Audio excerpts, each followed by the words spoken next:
Assalamualaikum warahmatullahi wabarakatuh. Kita akan melanjutkan materi selanjutnya. Kalau sebelumnya kita sudah membahas tentang Daulah Turki Utsmani atau dinasti Turki Utsmani. Dan selain dinasti Turki Utsmani, banyak dinasti-dinasti Islam yang berdiri pada saat itu. Tetapi dinasti-dinasti tersebut bisa disebut hanya dinasti-dinasti kecil yang berdiri di beberapa daerah-daerah. Nah, selain Turki Utsmani yang termasuk dinasti besar Islam, ini ada dinasti lain yang berdiri dan cukup besar, yaitu Daulah Mughal atau dinasti Mughal yang berada di India.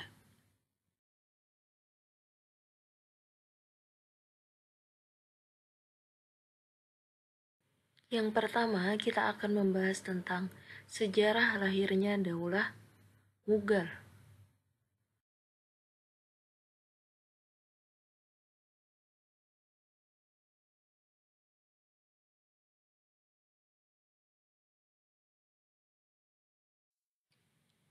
Sejarah lahirnya Daulah Mughal.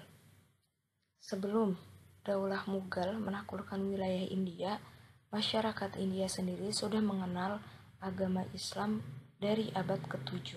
Pada saat itu, Islam masih dipimpin oleh Khulafaur Rasyidin masa Umar bin Khattab dan Utsman bin Affan, dan Islam masuk ke India melalui jalur perdagangan. Kemudian berhasil ditaklukkan pada masa pemerintahan Bani Umayyah I. Itu hanya sebagian wilayah India yang berhasil ditaklukkan. Nah, setelah itu muncullah dinasti di India. Ini termasuk dinasti Islam. Yang pertama ada dinasti Mamluk. Mungkin yang kita kenal dinasti Mamluk ini ada di Mesir, tapi selain itu juga dinasti Mamluk ini ada di Delhi. Kemudian ada dinasti Khalji, dinasti Tughluq, dinasti Sayyid, dan yang terakhir adalah dinasti Lodi. Jadi dinasti-dinasti yang saya sebutkan tadi ini dinasti secara berurutan di India itu ya. Jadi ini dinasti Islam, dan yang terakhir Lodi ini nanti pada akhirnya perang dengan pendiri dari Daulah Mughal. Nah, Daulah Mughal didirikan pada saat itu oleh Zahiruddin Muhammad Babur. Mungkin yang kita kenal atau bisa disebut dengan Babur. Ia adalah salah satu cucu dari Timur Leng. Entah kamu ingat atau enggak, Timur Leng ini sudah pernah saya bahas pada masa pemerintahan Turki Utsmani, yang dimana pada saat itu Timur Leng perang dengan Sultan Bayezid I karena ada permasalahan. Nah, Timur Leng di sini pada saat itu sudah mendirikan dinasti juga yang bernama dinasti Timuriyah, dan Timur Leng adalah keturunan dari bangsa Mongol. Jadi bisa disebut Daulah Mughal ini keturunan dari bangsa Mongol. Dan memang pada saat itu Timur Leng sendiri ketika perang dengan Sultan Bayezid I statusnya memang sudah beragama Islam. Setelah Zahiruddin Muhammad Babur mendirikan Daulah Mughal pada saat itu meletakkan ibu kota di Delhi dan berdiri tahun 1526 sampai 1858. Kepemimpinan Babur sudah diwariskan oleh ayahnya pada saat Babur masih berusia 11 tahun.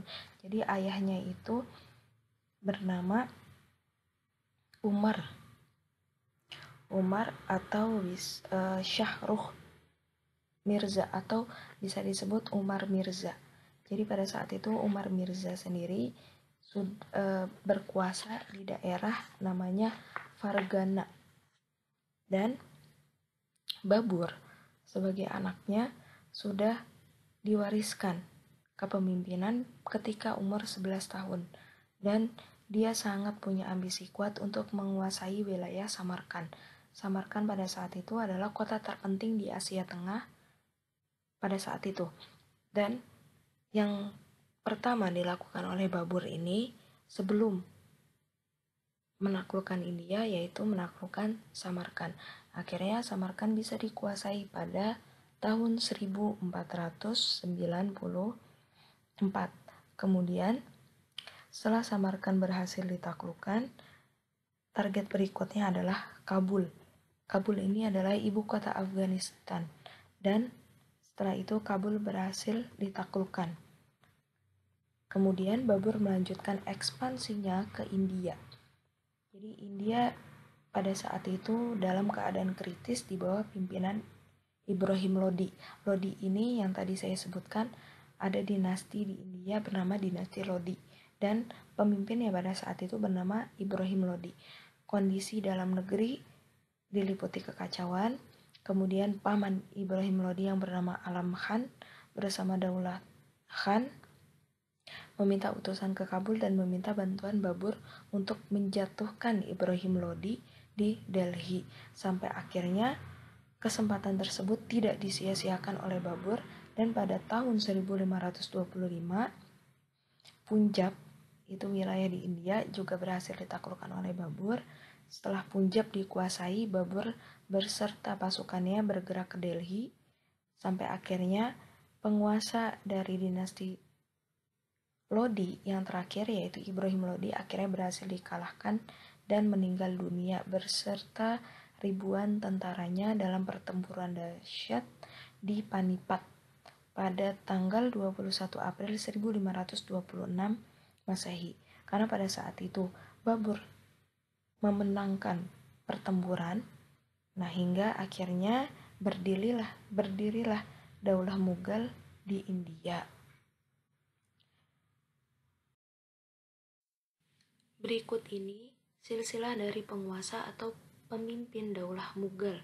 Mungkin dari beberapa referensi ada yang mengatakan kalau pemimpin pada masa Daulah Mughal itu berjumlah 17 orang, tapi ada juga yang mengatakan hanya 15 orang. Ini karena pada saat itu ada beberapa pemimpin yang memang menjabat sebagai pemimpin hanya di waktu yang singkat.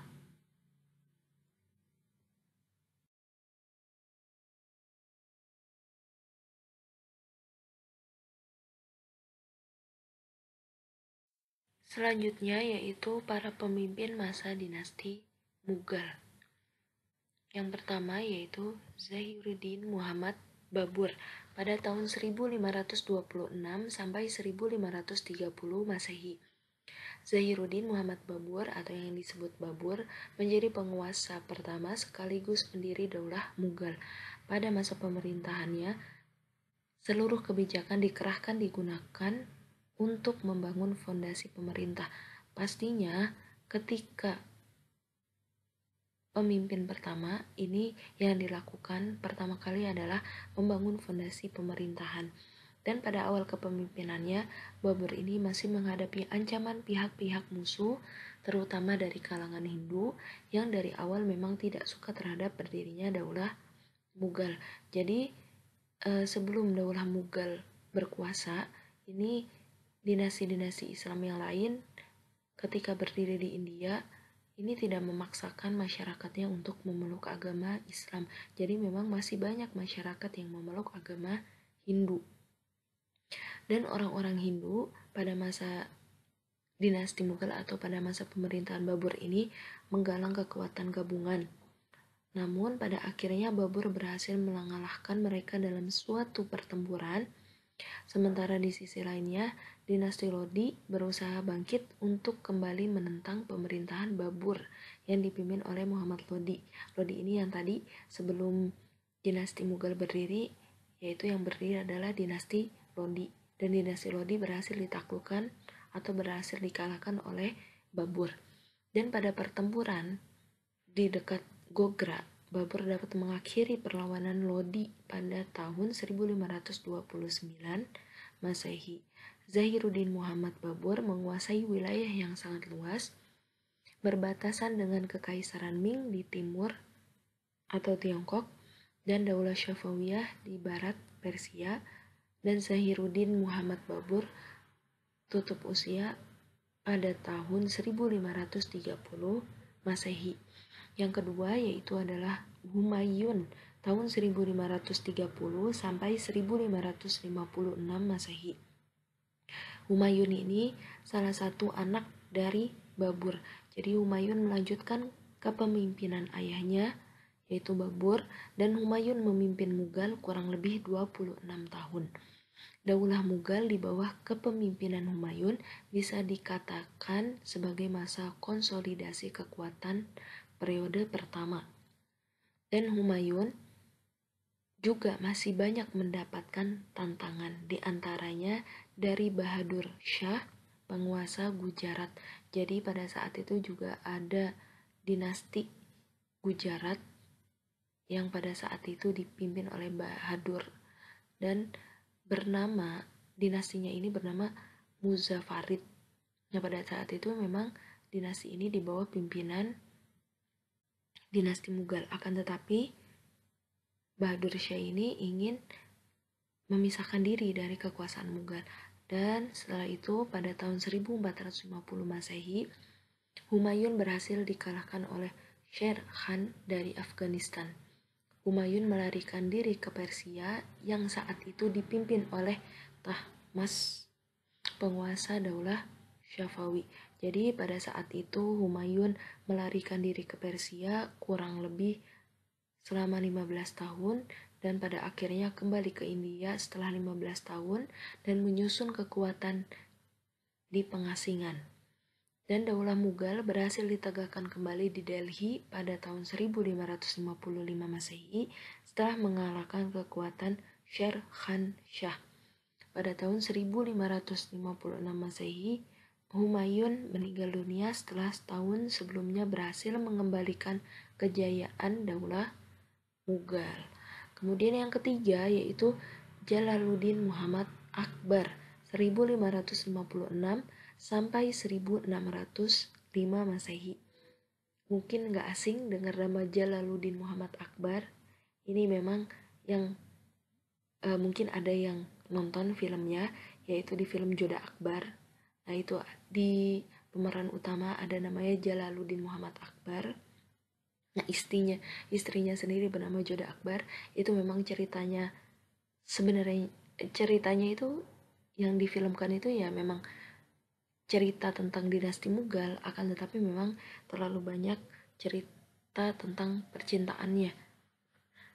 Nah, di sini Jalaluddin Muhammad Akbar mengalami masa paling berjaya di antara pemimpin-pemimpin daulah Mughal yang lain. Nah, Akbar menjadi raja terbesar daulah Mughal di India.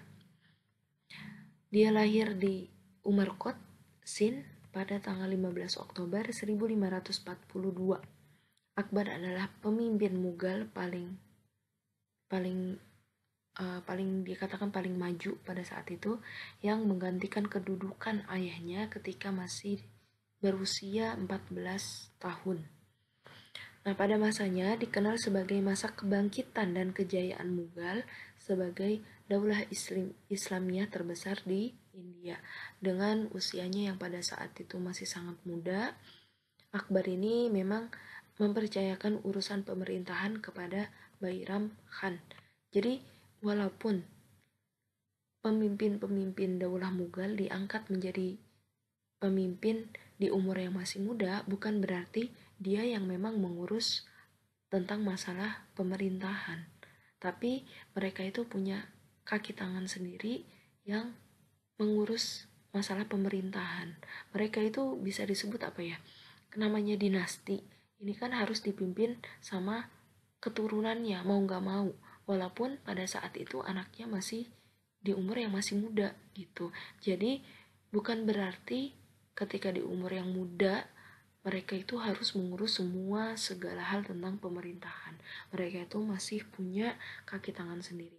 Dan pada saat itu Akbar mempercayakan urusan pemerintahan kepada Bairam Khan.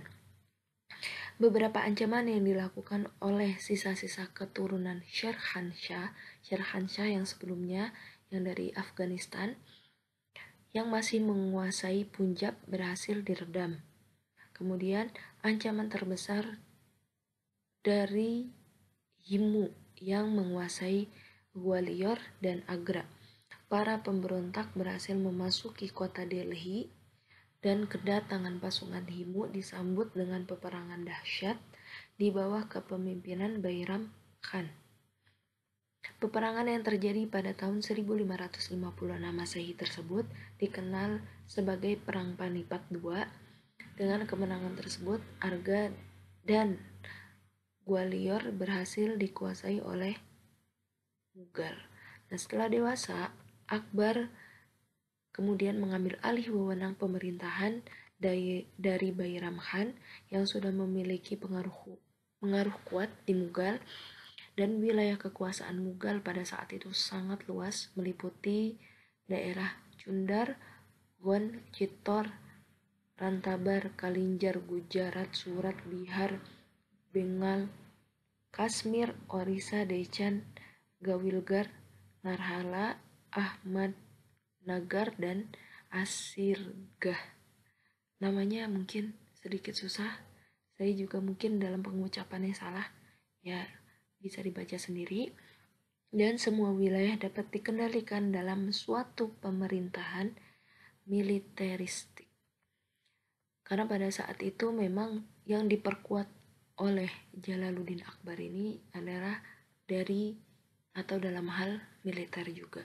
Dan keberhasilan pemerintah yang lebih bercorak militer ini menjadikan Mughal menjadi sebuah dinasti yang sangat besar. Kabul dan Kandahar sebagai dua gerbang kota India berhasil dikuasai oleh pemerintahan Mughal. Kebijakan Akbar mempersatukan kembali etnis untuk membangun dinastinya membuahkan peradaban yang lebih maju di India. Dan kemudian Akbar meninggal dunia di Agra pada tanggal 16 Oktober tahun 1605 Masehi. Selanjutnya, Nuruddin Muhammad Salim atau yang biasa dikenal dengan nama Jahangir 1605 sampai 1627 Masehi. Jahangir ini merupakan salah satu anak dari Jalaluddin Akbar. Sebelumnya, pada masa Jalaluddin Akbar, ini kan dinasti Mughal mengalami kemajuan. Hanya saja pada saat itu ada yang salah atau ada yang kebijakan yang dilakukan Jalaluddin Akbar ini menyangkut hal agama yang memang ada penyimpangan di sini.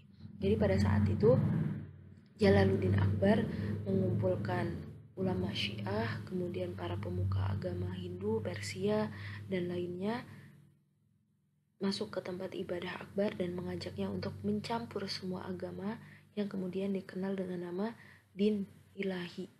Nah, ajaran Din Ilahi ini secara resmi mulai menjadi paham yang harus dianut oleh rakyat pada tahun 1581. Rakyat harus bersujud di hadapan Akbar sambil menyatakan kesetiaan kepada ajaran Din Ilahi. Para penganut paham ini akan diberikan hadiah atau cenderamata yang bertuliskan Allahu Akbar.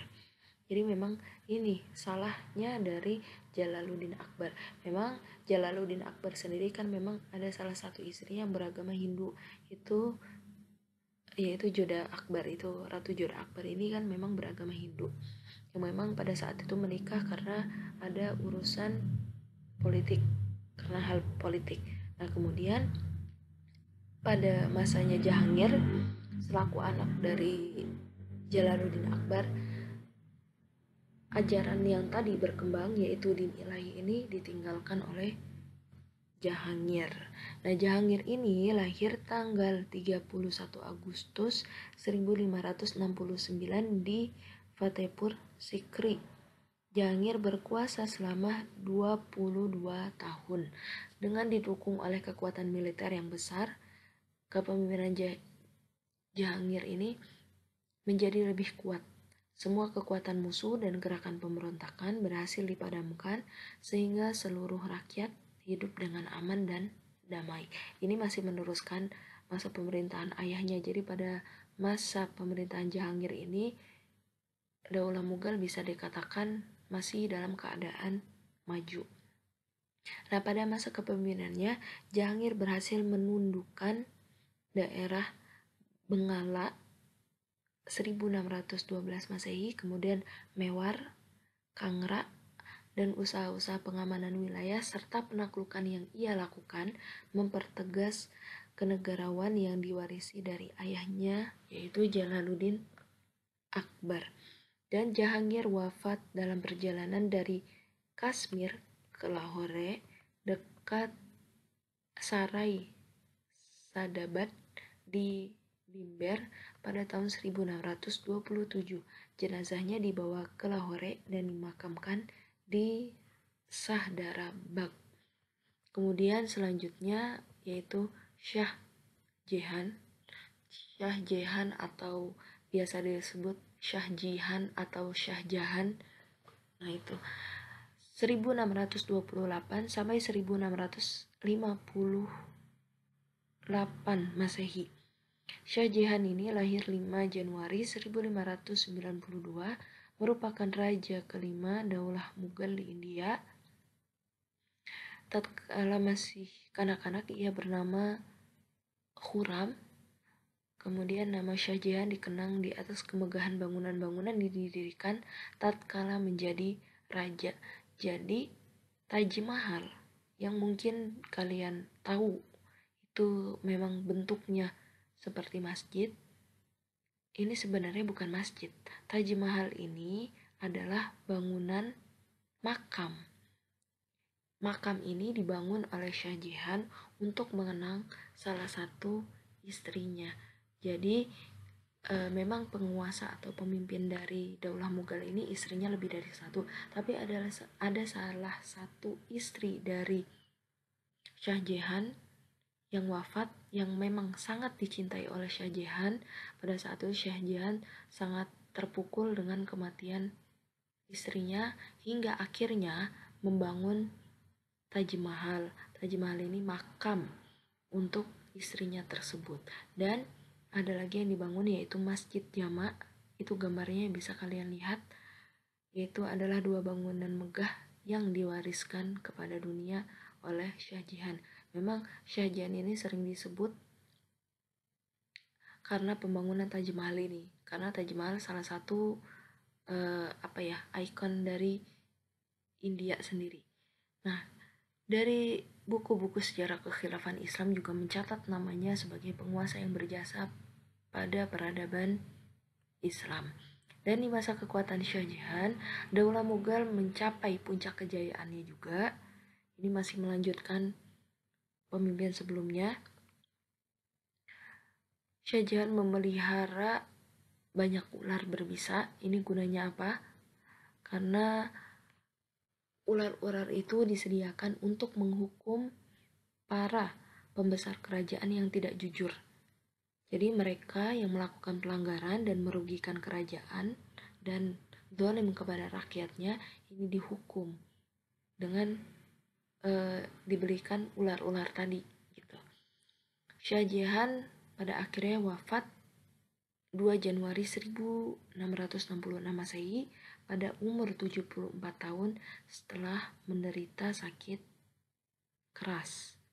Kemudian selanjutnya yaitu Aurangzeb 1658 sampai 1707 Masehi. Aurangzeb naik tahta dengan menghadapi tugas yang berat.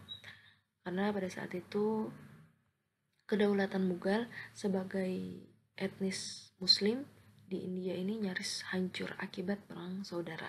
Maka pada masa pemerintahannya dikenal sebagai masa pengembalian kedaulatan umat Islam. Pada periode ini merupakan masa konsolidasi yang kedua. Tadi kan yang pertama udah.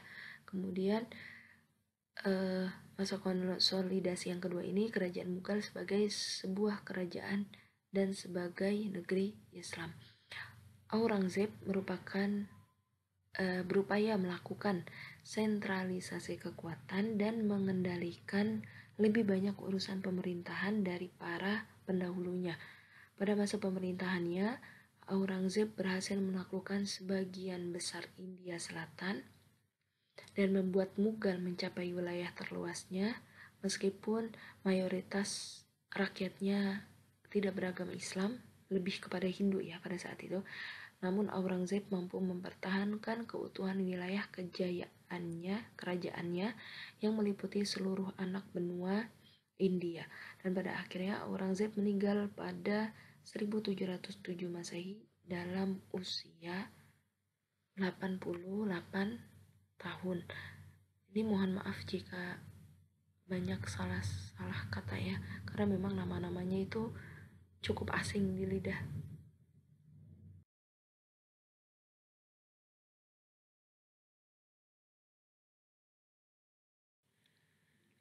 Ini masih membahas tentang pemimpin pada masa Daulah Mughal, akan tetapi ketiga pemimpin ini merupakan pemimpin pada masa akhir-akhir Daulah Mughal, yang dimana Daulah Mughal ini udah mengalami kelemahan kemudian hancur. Jadi yang pertama yaitu ada Bahadur Shah I. Para pemimpin sesudah Aurangzeb, pemimpin sebelumnya yang udah dibahas, ini mengawali kemunduran dan kehancuran kerajaan Mughal. Jadi memang ketika Aurangzeb memimpin, ini Daulah Mughal masih baik-baik saja, tapi penggantinya itu merupakan penguasa yang lemah sehingga tidak mampu mengatasi kemerosotan politik dalam negeri. Dan para pemimpin sesudah Aurangzeb mengawali kemunduran dan kehancuran kerajaan Mughal. Bahadur Shah menggantikan kedudukan Aurangzeb. 5 tahun kemudian terjadi perebutan antara putra-putra Bahadur Shah. Jahandar memenangkan persaingan tersebut dan sekaligus dinobatkan sebagai Sultan Mughal oleh Jenderal Zulfikar Khan, meskipun Jahandar adalah yang paling lemah di antara putra Bahadur. Penobatan ini ditentang oleh Muhammad Fakhrusyar, keponakannya sendiri. Dan selanjutnya setelah Bahadur Shah, yaitu anaknya Jahandar 1712 sampai 1713 Masehi. Nama lengkapnya yaitu Murza Muizuddin Muhammad Khan. Jahandar ini menjadi pemimpin yang paling singkat dalam periodisasi kepemimpinan Mughal. Kemudian yang terakhir itu Bahadur Shah II 1837 sampai 1858 Masehi. Bahadur Shah II ini merupakan raja terakhir kerajaan Mughal. Kemudian diusir dari istana pada tahun 1885 Masehi. Setelah Bahadur Shah, Daulah Mughal ini sudah dinyatakan berakhir kekuasaan atau kerajaan Islam di Mughal di India. Materi selanjutnya akan dibahas minggu depan tentang kemajuan peradaban pada masa Daulah Mughal dan kemunduran hingga berakhirnya Daulah Mughal. Mohon maaf jika banyak salah kata dalam pengucapan, dan ini saya tekankan sekali lagi untuk SKI, yang penting kamu itu bukan hafal, yang penting kamu tuh tahu alur ceritanya seperti apa. Saya nggak menuntut kamu untuk hafal semua, tidak, karena memang kalau misalnya dibilang suruh hafal semua, saya pun nggak bisa hafal semua. Yang penting saya tahu alur ceritanya Islam itu bagaimana, Islam di Mughal itu seperti apa, seperti itu. Kalau misalnya ada waktu, kemungkinan minggu depan kita bisa Google Meet. Sekian, terima kasih. Wassalamualaikum warahmatullahi wabarakatuh.